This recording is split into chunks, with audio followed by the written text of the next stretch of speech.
everybody wants to get united. Like, what we gotta do is meet everybody on 149th Street at the bench. Your hand style feels off, your throwing doesn't feel quite right, your straight letters don't come out the way you imagine them in your head. Well, in today's video, I'm going to show you guys how to fix those kinds of issues by literally drawing over the work that you guys submitted over on Instagram through the Artist Block Academy. All the while, we're going to be rating your work on a scale from 1 to 10. Now, here's a Throwie that I felt really conflicted with because I like the premise of the Throwie. I like the Throwie in general, but there's a few things I'd like to change. As a rating, I think I'd give this a good 5 out of 10. So what are we talking about? First things first, this is supposed to be a C, E, A, C, E. But as they do their C, they come around this bend here and fling this little line straight up. Then they come around for the circle to finish off the letter. Now, this line here not only creates problems later down the line for the actual structural integrity of the Throwie, but also it could be mistaken for an S. Granted, a very stylized S, because this back of the S would have to droop pretty far down in order to reach, you know, this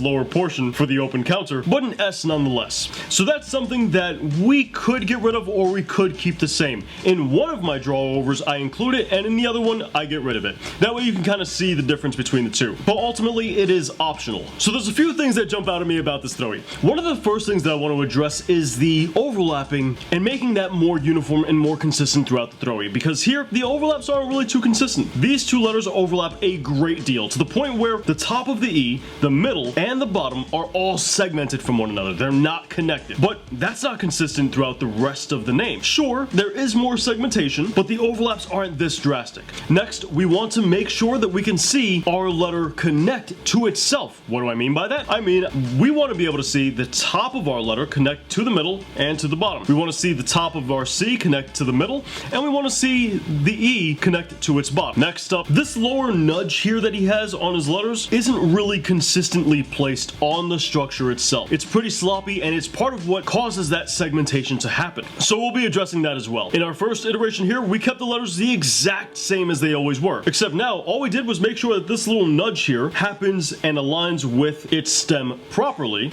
and I also kept that little sweeping motion that he does as well to demonstrate that, yeah, that still can be done. And you can also keep it on the C as well, though I wouldn't, because it begins to look a little bit more like an S. As you notice, we also kept the overlaps between all the letters more similar to the way that his E overlaps his A. And with an overlap like that, we no longer segment any part of any of these letters, which of course increases our structure. But if we wanted, we certainly could overlap in the way that he enjoys, so here's an example of that. Now, the little nudges at the bottom all align as they're supposed to, and we still maintain the overlaps that he had before, while also keeping that little swoosh at the bottom of each one of his letters too. Tip here, consistency is king. Try and keep your name and your letters overall consistent. Now, if you guys have learned some tips at this point, then you're gonna love our How to Do Graffiti book. It's got a huge wealth of information that's perfect for brand new graffiti artists getting into the art form and experienced graffiti artists as well. So if you've been frustrated trying to get better or trying to evolve your style, if you've been lost or confused, then this book's got what you need to get out of that rut. It's the only one on the market that teaches you each one of graffiti's fundamentals with hundreds of pictures for each lesson, making it really easy for new graffiti artists to understand. And we also talk about a lot of information that has never been talked about in graffiti's history before, which makes it perfect for experienced graffiti artists. Pick up a digital copy over at theartistblock.inc with physical copies over on Amazon. Here we've got a beautiful straight letter from Zark, and I love the way that this looks. I'm ready to give this a good 6 out of 10. And the reason why is mostly because of the R. Now, Zark chose a bit of a challenge for himself because not only is he worrying about whatever is to the left of this, which maybe wasn't too much of a concern, but it seems to have been because he started his Z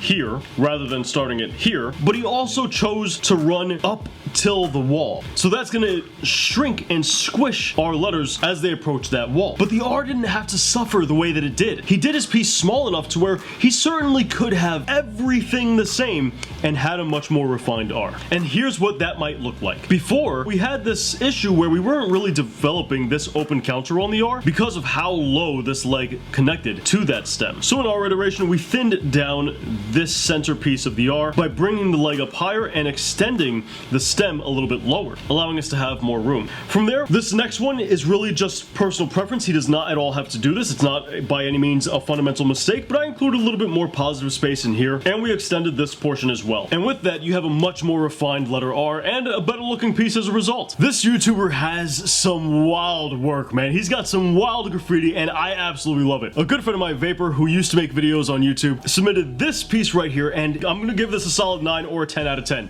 Let me know what you guys think in the comments comments down below. But similarly to Zark, he also runs up against the wall, or pretty close to it, as there's a fence right there. So his R is going to experience a little bit of compression, but he handles that compression beautifully, and the R doesn't really feel like it's being held back all too much, despite the fact that he's leaning the thing to the right, which typically would cause more of that compression against a wall. Even so, the leg of the R feels pretty weak, and part of the reason for this is because the R is leaning to the right hand side and doesn't really have much to support the weight that's headed in that direction. So the biggest culprit is really the leg, where most of the leg's structure is dedicated to the center portion of the 2-box leg and not really the part that extends back down to the baseline. Here we kept the centerpiece exactly the same as he had it, and then we introduced a longer actual leg that reaches just as far as the P reaches. Now the R has more strength and it has a little bit more balance than it previously did. We also tried the same exact R, but this time leaning it more to the left hand side instead of leaning it to the right, and once again making sure that the leg comes all the way down to align with the P. Either one of those solutions would work. As a little bonus thing, this is not at all something that he has to do whatsoever, but I did want to go ahead and show how much bigger his letter V is compared to all of the other letters.